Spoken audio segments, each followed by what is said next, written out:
Tears of a Golden Heart, Journey Through Struggles follows the life of Braja, a young man from a village plagued by turmoil and extremism. Braja's indomitable spirit leads him to triumph over adversity, despite heart-wrenching challenges and enduring emotional scars. From his early days in a close-knit family to his pursuit of education and escape from oppression, the story vividly portrays his struggles, resilience, and ultimate transformation. Set against the backdrop of his unwavering determination, the narrative explores themes of family, love, perseverance, and the power of the human spirit to overcome even the most daunting obstacles. Through Braja's journey, readers are reminded of the enduring strength within the human heart and the potential for healing and growth amid life's trials. This story is about a family in a village. In this story, the main character, whom we've named Braja, holds the position of the second eldest brother. Braja's family consists of 6 brothers, 1 sister, a mother, a father, a paternal grandfather, and a paternal grandmother. They lived happily together, although an atmosphere of fear already prevailed due to the presence of insurgents. The local insurgents would harass people who came and settled in the state from other states, extort money, threaten them, and kill them. Braja's mother was a local woman of the state, but since she had married someone from the non-local community, locals used to term them with derogatory names. Braja and all his siblings attended the nearby school. Braja had an interest in exercising and practicing martial arts.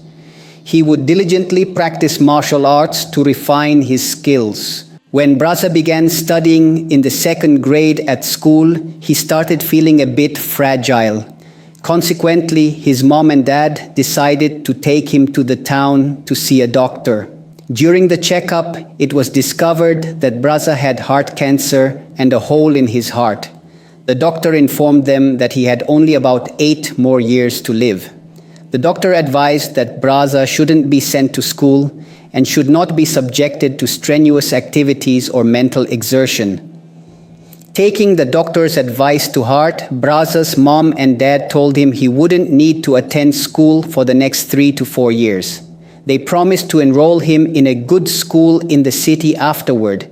Given him limited time, he smiled and agreed to their decision. From childhood, his mom, dad, paternal grandfather, and paternal grandmother had imparted to him and his siblings the teachings of various religious scriptures and practices. Their home was filled with numerous religious texts, and they had been taught various rituals and prayers. However, Braja's life took a bitter turn after stopping school attendance.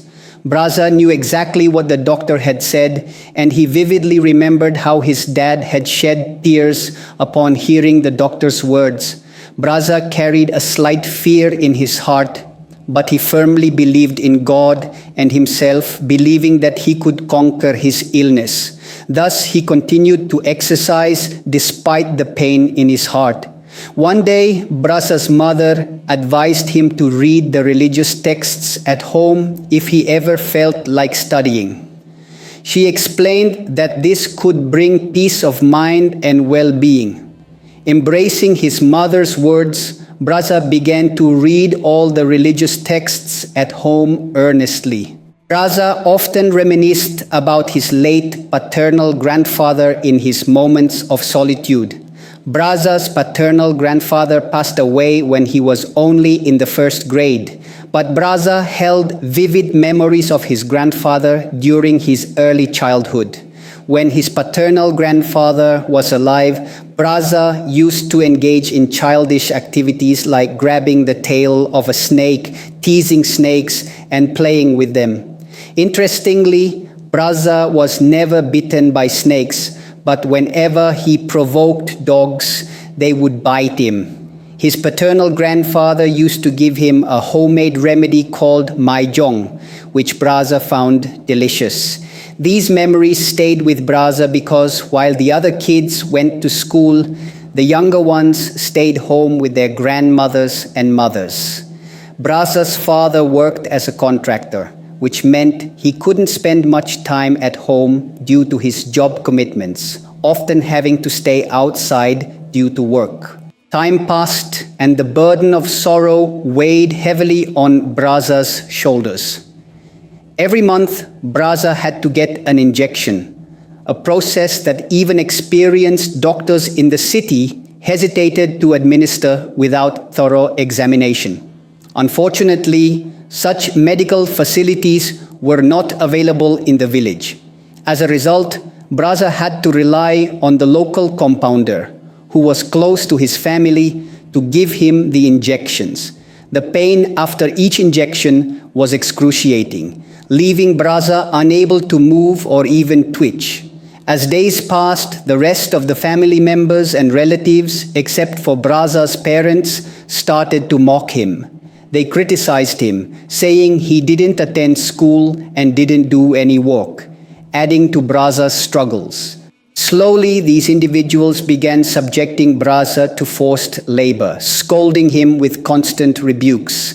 They sent him to graze the oxen in the jungles, made him work in the fields, and even assigned him tasks involving heavy lifting while using harsh words. However, they treated the other children differently by saying that the other children's job was not to work as they were attending school. All of this deeply saddened Braja, while the rest of the family members enjoyed milk and indulged in Amul products. Whenever Braja tried to consume them, he was met with criticism and scorn. However, the doctor recommended Braja's parents give milk, Amul, and Horlicks daily to Braja. If the family cooked a fish, they would save the best parts for themselves. Yet, when Braja attempted to enjoy them, he would be met with reproval. I quote, "Nepotism begins at home and thrives there." Seemed true, right? The healthy and educated members of the family were cared for attentively, while the weak and sick ones, like Braja, faced ridicule and were deemed unworthy of consideration. It seemed that those who needed care the most were the ones who received the least, as they were viewed as having nothing substantial to offer in the future. After a few years, Braja's mother gave birth to their youngest sibling, naming him Antim. Braja began spending more time with his youngest brother, Antim, whenever he had free time. Braja's mother often told him, "Braja, I understand that you haven't had the chance to experience life fully, but I believe it's time for you to start searching for your path. I don't think you can continue living in this household. Seeing what you're going through makes me cry as well.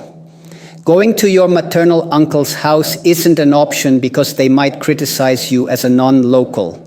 Braja would respond with a resigned, "All right, Mom." The arrival of Braja's youngest brother, Antim, added a new dynamic to his life. His mother's words carried weight, prompting him to contemplate his future and the possibilities he could explore despite his health challenges. Years later, their mother suddenly passed away when Braja's youngest brother turned 3. This event felt like the collapse of a mountain of sorrows upon Braja's family, especially Braja and his youngest brother, Antim. After the passing of his mother, Braja's family and relatives began to abuse him and trouble him. Consequently, Braja started spending more time outside of the house. He began staying out late into the night, defying his fear and turning obstinate. Eventually, Braja decided to find work as a street vendor in the city, selling cosmetics, toys, and balloons. Meanwhile, Braja's elder brother also left for the city to pursue his education at their maternal uncle's house. Braja's father would inquire if Braja also wanted to join his elder brother at their uncle's house. However, Braja declined the offer, holding on to the memory of his mother's words. The time came when Braja matured and developed a sense of understanding. He started becoming frustrated with the insurgents who referred to themselves as freedom fighters, as he witnessed how they tormented others. About a year later, Braja left for the city, now somewhat more grown up. He spent his days cycling around, selling cosmetics and other goods. Occasionally, Braja would help his father and elder brother financially. However, he didn't have a permanent place to stay. He would sometimes stay with his uncle, the younger brother of his father, other times with his cousins, and sometimes in his rented room. Braja still remembered the doctor's advice and the prescribed time for his injections, so he continued to receive his injections from a local compounder in the city. Cycling became his exercise, and he also started selling cosmetics, toys, and balloons. Braja never asked his father for money, knowing that their financial condition was strained due to the disturbances caused by terrorism and extortion. A couple of years later, Braja's elder brother also moved to the rented room where Braja was staying, and their youngest brother joined them too. The rest of their siblings remained in the village. The city was also not free from caste-based discrimination and insurgency. Braja did what he could to raise his voice against caste-based discrimination and insurgency. He realized the importance of standing up against these issues and did his best to make a difference. After a few years, one early morning around 3 o'clock, a knock sounded on the door of Braja's room in the city. Opening the door, he saw his younger brother standing there. Before Braja could ask anything, his brother said, "Dad has been shot." No one in the village or even their relatives from the village dared to help, paralyzed by fear because local insurgents, terrorists, had targeted their father. A truck driver transporting a load of soil in his truck noticed their father lying injured and brought him to the hospital by putting their father on top of the soil. Their father was in immense pain, screaming out loud. By the time Braja reached the hospital, his father had passed away. On the same day, Braja and his friends raised their voices against caste-based discrimination and terrorists. This stance put Braja's life at risk, as the insurgents in the village had plotted to kill him too. As a result, Braja couldn't even attend his father's final rites and silently endured the situation. The loss of his father and the ongoing threat from the insurgents had pushed Braja into a dangerous and challenging situation. One day, Braja's elder brother suggested that he move to another state where their relatives lived and find work as a carpenter or in any other small job. Braja replied that he didn't have enough money to make the journey and asked his brother for some financial assistance. However, his elder brother declined to provide any assistance for the trip. Feeling disheartened, Braja relied on his friend's help and traveled to another state. Throughout the journey, he did various odd jobs, like digging soil and cutting wood during the day. After a month, he reached the village where his relatives were living. They were kind-hearted people despite their poverty. They supported Braja for 2 years, buying him books to study and helping him with his health. Braja eventually reached Mumbai with their support and started working in a hotel. Every month, he would send money orders to his elder brother as a form of financial assistance, a practice that continued for several years. Braja managed his expenses solely through the tips he earned from selling tea. Hardships and challenges had marked Braja's journey, but his determination and the support of those who believed in him helped him carve a path towards a better life. After reaching Mumbai, Braja didn't have a place to stay or eat. So he joined a restaurant where he was provided accommodation and a job. Initially, he was assigned to clean tables, but Braja silently persevered because he had bigger dreams to pursue. Sometimes he would call his family and relatives, but they would respond that they were busy and didn't have time. As the saying goes, they say if your time is bad, no one has time for you. After a few years, Braja returned to his hometown, where he realized how much the world and people had changed. He had to visit his hometown because the hotel's owner suddenly closed the tea stall he was working at. Despite this, he found that even in his town, the people he once knew had become distant and indifferent, the same people for whom he had fought against terrorism. It was as if he was seen as disposable, following the use and throw principle. Feeling like an outsider again, Braja shouldered his bag and took a bus to another state, as trains didn't run in his state then. From there, he embarked on a journey to Mumbai, pretending to be a beggar without a ticket, just to make it to Mumbai city. His condition was like a beggar without any money. After reaching Mumbai, he found work in another hotel. His younger brother soon joined him, taking on a good position as a cashier. Subsequently, another brother followed him and came to Mumbai. Then, one day, Braja encountered a girl from his village in Mumbai. The girl proposed to him, but Braja initially declined. However, the girl persisted in her pursuit, and eventually Braja agreed to her proposal. The currents of fate continued to push Braja into new and unexpected directions. After a few months, the same girl betrayed Braja by choosing someone else. This incident shattered him further, leaving him deeply disillusioned. Nevertheless, Braja didn't lose faith in a higher power. He decided to change his focus once again. He shifted to a new job, joining a gym, private coaching, and Sunday school. He was determined to reshape his life and create a better future. Braja's commitment to turning his life around led him to undergo medical checkups. Surprisingly, the reports from different doctors indicated that he was completely healthy and fit. Braja couldn't believe it. He went for another round of tests, including ultrasounds and ECGs, and received the same verdict.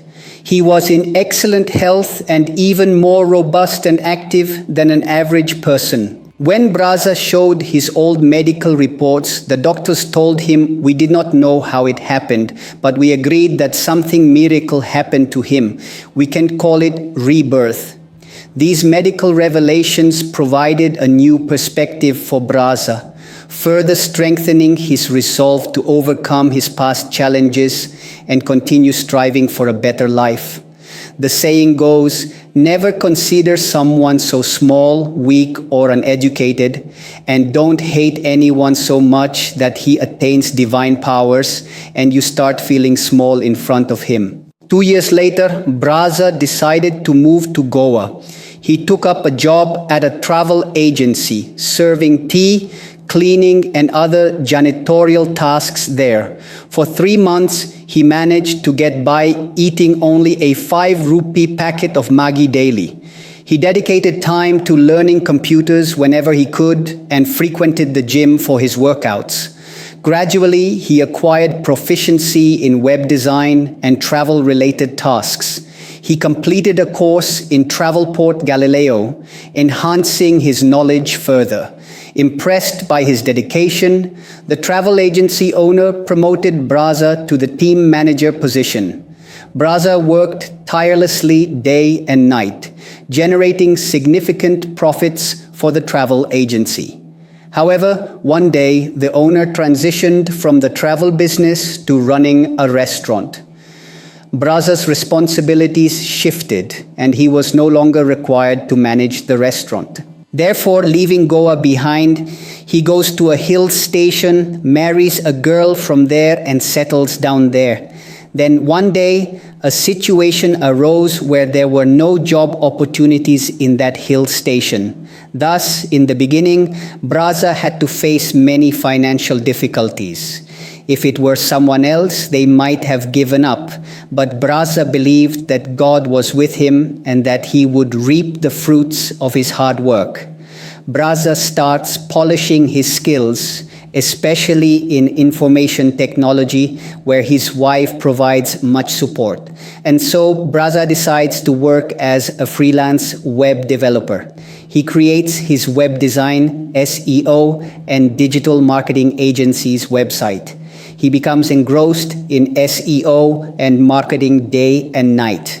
Eventually, clients come to him, and Braja and his wife joyfully begin living together. Over time, Braja and his wife were blessed with a son. Their family thrived, living in happiness and unity. He starts working as a freelance web developer, and whenever he finds the time, he starts writing ebooks and more. In the end, it turns out to be a blessing that Braja finds a wonderful life partner in the form of his wife after enduring hatred and betrayal from others. And now, Braja, his wife, and their child live happily together. The saying goes, everything is well if the end is well. Never give up. Amidst tears and struggles, the heart shines its brightest. Tears of a Golden Heart is a poignant journey through adversity, reminding us that even in the darkest times, resilience and hope can illuminate our path to triumph. The story isn't over yet. I will bring more editions of this book. Motivational quotes. 1. When people say you're stubborn, it means they want you to surrender to their wishes by relenting to their demands. 2. People say it's a thing of the past, forget about it. Does that mean their spouse and children have become a thing of the past? Their bank accounts have become old, and can they forget them? No, right? So how can you tell someone who's considering taking action against those who harmed their father to forget about the past? 3.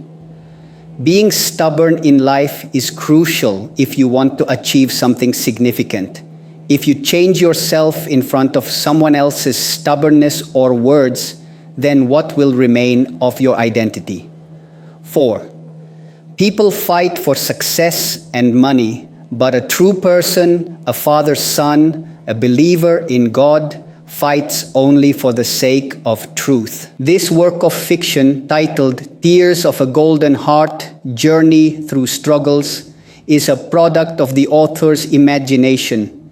Any resemblance to actual events, locales, or living or dead persons is purely coincidental. The characters, events, and situations portrayed in this story are fictional and created for storytelling. The emotions and challenges depicted are a part of the creative narrative and do not reflect real-life individuals or events. The author acknowledges that the themes explored in this story may touch upon universal human experiences, but the specific events and characters are fictionalized for the narrative. Readers are advised that this story contains elements of emotional depth and may address sensitive topics. The author does not intend to offend, criticize, or make any real-world assertions through the content of this work. Ultimately, Tears of a Golden Heart, Journey Through Struggles is a work of imagination meant to entertain and engage readers in the fictional world created by the author.